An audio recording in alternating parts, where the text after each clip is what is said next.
वज़ीर आला पंजाब दी मुआवने खसूसी बराए इतलात डॉक्टर फिरदौस आशिक अवान ने पीपल्स पार्टी दे MNA कादर मंदोखेल नूं जिहड़ा थप्पड़ मारिया है ओदी वीडियो तो तुसीं वेख ਲਈ ਹੋਵੇਗੀ। ਅਸੀਂ ਇਸ ਵੀਡੀਓ ਦੇ ਵਿੱਚ ਤੁਹਾਨੂੰ ਇਹ ਦੱਸਾਂਗੇ ਕਿ ਇਹ ਥੱਪੜ ਡਾਕਟਰ ਫਿਰਦੌਸ ਆਸ਼ਿਕ ਅਵਾਨ ਨੇ ਕਿਉਂ ਮਾਰਿਆ। ਤਫਸੀਲ ਵਿੱਚ ਜਾਣ ਤੋਂ ਪਹਿਲਾਂ ਤੁਸੀਂ ਮਾਂ ਬੋਲੀ ਦੇ ਸਭ ਤੋਂ ਵੱਡੇ ਪੰਜਾਬੀ ਮੀਡੀਆ ਨੈਟਵਰਕ ਨੂੰ ਸਬਸਕ੍ਰਾਈਬ ਕਰ ਲਓ ਤਾਂ ਕਿ ਸਾਡੀ ਹਰ ਖਬਰ ਤੁਹਾਨੂੰ ਵੇਲੇ ਸਿਰ ਮਿਲਦੀ ਰਹੇ ਤੇ ਸਾਡਾ ਤੇ ਤੁਹਾਡਾ ਸਾਥ ਬਣਿਆ ਰਹੇ।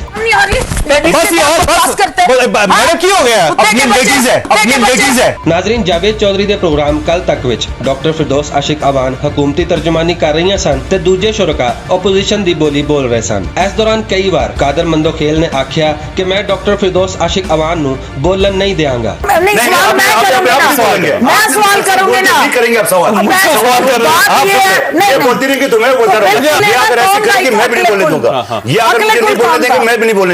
बार बार डॉक्टर फिरदौस आशिक अवान नूं इंटरप्ट करन दे बावजूद डॉक्टर फिरदौस आशिक अवान ने थप्पड़ नहीं मारिया बल्कि गल दा जवाब गल नाल ही दिता। फिर ऐसा की होया कि ब्रेक के दौरान डॉक्टर फिरदौस आशिक अवान ने थप्पड़ कड मारिया। इनू समझण लई सानू डॉक्टर फिरदौस आशिक अवान दी शख्सियत नू समझना पवेगा।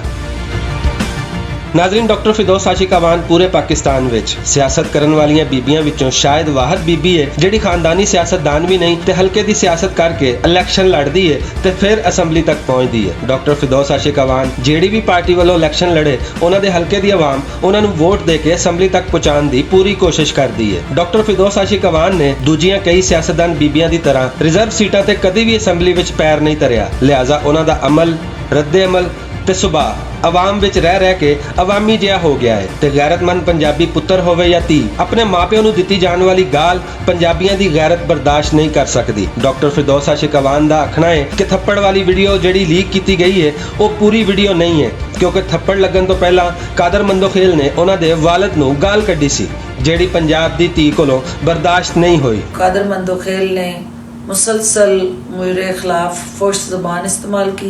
वक्फे के दौरान मुझे और मेरे वालिद साहब को नंगी और गलीज गालियाँ दी और जिस तरह से मेरे मरहूम वालिद के हवाले से इसने नाजेबा कलामात अदा किए और मुझे ना सिर्फ अब्यूज़ किया, थ्रेटन किया और हरास किया और धमकियां दी।